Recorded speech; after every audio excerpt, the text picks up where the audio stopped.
The Nuclear Proliferation Treaty. As the war is brewing between Iran and Israel, we keep hearing this word, NPT, Nuclear Proliferation Treaty. It was signed in the 1968. Points are that the nuclear state pledged not to transfer weapon or technology.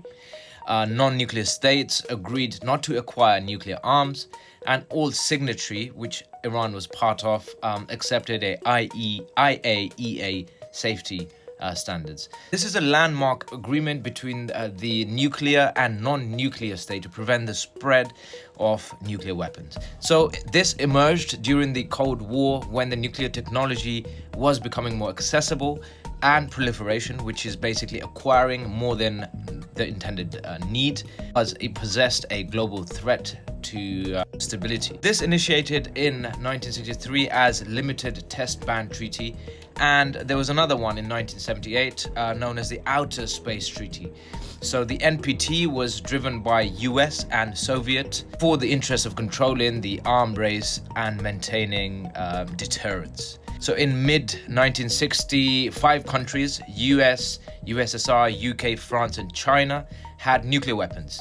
And others like India and Israel were close. And I think Israel had already had back then. So the growing access to the plutonium and scientific knowledge raised fears of widespread nuclear capability. So the treaty was proposed by Ireland in 1961. Ireland always.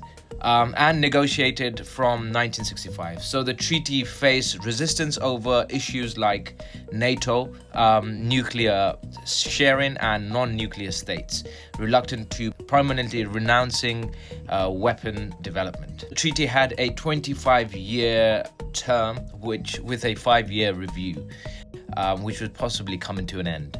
Some of the limitation of this treaty was that it was considered a success in general, while some of the countries like France and Russia and China, both nuclear powers, and several other non-nuclear states such as India, Israel, Pakistan, did not sign. India detonated a nuclear weapon in 1974, followed by Pakistan in 1983, highlighting ongoing proliferation concern.